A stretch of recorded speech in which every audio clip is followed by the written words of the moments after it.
বহি মই কৌশলী শব্দ ব্যৱহাৰ কৰা নাই ধৰ্ম নিৰপেক্ষতাৰ আৱৰণো মই পিন্ধিব খোজা যদি জাতিটোৱে নাথাকে যদি মোৰ মাটি নাথাকে মোৰ ভেটি নাথাকে মুখ্যমন্ত্ৰী আসনৰ মৰ্যাদা ৰক্ষাৰ বাবে মই মুখ্যমন্ত্ৰী হোৱা নাই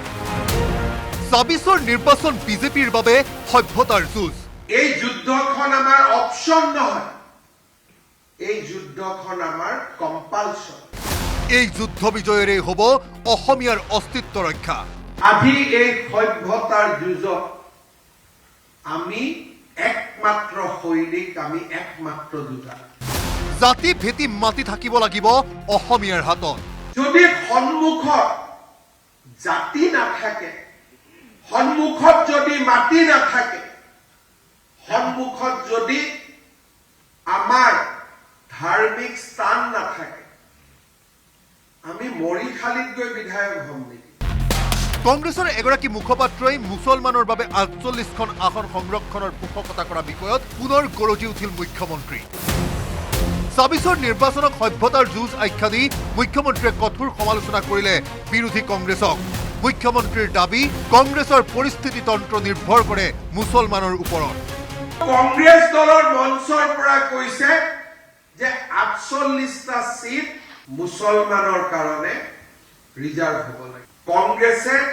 বিৰোধিতা কৰা নাই সেই সদস্যজনক কংগ্ৰেছে বহিষ্কাৰো কৰা নাই কাৰণ কংগ্ৰেছৰ আজি সমগ্ৰ ইকোচিষ্টেমটো সেইসকল লোকৰ ওপৰত নিৰ্ভৰশীল কংগ্ৰেছৰ ভোট বেংকে এদিন কংগ্ৰেছলৈ কাল আনিব বুলি সকিয়নি মুখ্যমন্ত্ৰীৰ তেওঁলোকেও বুজি পোৱা নাই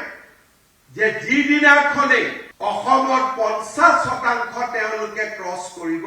সিদিনাখন কংগ্ৰেছকো তেওঁলোকৰ প্ৰয়োজন নহব ইয়াত তেওঁলোকৰ নিজৰ ৰাজনৈতিক পাৰ্টি হ'ব আৰু নিজৰ ৰাজনৈতিক পাৰ্টিৰ বাবে তেওঁলোকে ভোট দিব লোকপিয়লত হিন্দু মুছলমানৰ বৰ্ধিত অনুপাত সম্পৰ্কে উদ্বেগ প্ৰকাশ কৰিলে মুখ্যমন্ত্ৰীয়ে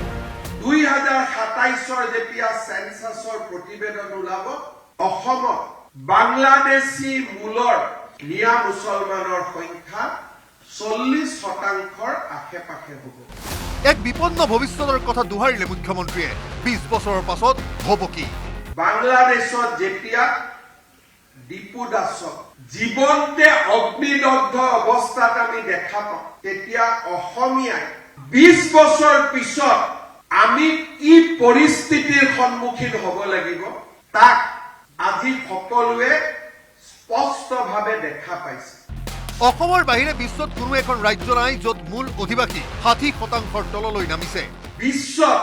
এনেকুৱা এখন দ্বিতীয় ৰাজ্য নাই যিখন ৰাজ্যত মূল অধিবাসী আজি ৬০ৰ তলত নামিব আৰম্ভ কৰিছে আৰু বাংলাদেশী মূলৰ মানুহ ৪০%ৰ পৰা আগবাঢ়ি গৈ থকাৰ প্ৰক্ৰিয়া আজি আমি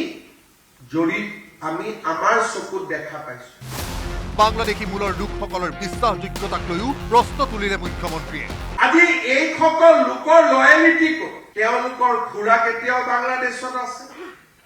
তেওঁলোকৰ মামাক বাংলাদেশত আছে ককাক বাংলাদেশত আছে আজি ভাৰত আৰু বাংলাদেশৰ মাজত সংঘাত হোৱাৰ সময়ত মানুহে কয় নৰ্থ ইষ্ট আমি লৈ লওঁ নৰ্থ ইষ্টটো যুদ্ধ কৰি ল'ব নালাগে যিদিনাখনে ৫০% পাৰ কৰিলে সিদিনাখনে নৰ্থ ইষ্ট তেওঁলোকৰে হ'ল কাৰণ সেই জনসংখ্যাই বিধানসভাত প্ৰতিনিধিত্ব কৰিব গুৱাহাটীত প্ৰতিবাদৰ সময়ত শিলাবৰ্ষণ কৰা সকল কোন তাকো স্পষ্ট কৰি দিলে মুখ্যমন্ত্ৰীয়ে প্ৰতিটো দিনেই যেতিয়া চৰকাৰৰ বিৰুদ্ধে বিজেপিৰ বিৰুদ্ধে আন্দোলন হয় শিলগুটিলৈ ওলোৱা মানুহবিলাক ভুলতো নাভাবিব যে তেওঁলোক আমাৰ খিলঞ্জীয়া যুৱক যুৱতী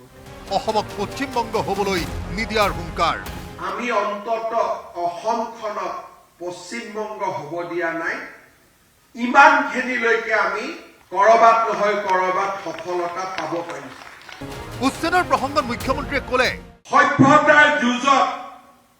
এক নিৰ্ণায়ক ভূমিকা লৈ যোৱা ৫ বছৰত আমি ১,৪৫,৩২৭.৭ বিঘা মাটি আমি মিয়া মুছলমান অবৈধ বাংলাদেশীৰ হাতৰ পৰা আমি ৰক্ষা কৰিছো আৰু দ্বিধাহীনভাৱে আমি কৰিছো এই নিৰ্বাচনত জয় বাধ্যবাধক বুলি উল্লেখ কৰি মুখ্যমন্ত্ৰীয়ে ক'লে সনাতনক জীয়াই ৰখাৰ বাবে যুঁজিব লাগিব, জিকিব লাগিব। নিৰ্বাচনত আমি জিকিবই লাগিব। হাৰা আমাৰ বাবে ৰাস্তা নহয়, পৰাজয় আমাৰ বাবে অপচন নহয়। আমি জিকিবই লাগিব, নিজৰ বাবে নহয়, সনাতনক জীয়াই ৰখাৰ বাবে, অসমীয়া ভাৰতীয়ক এই পবিত্ৰ মাটি জীয়াই ৰখাৰ বাবে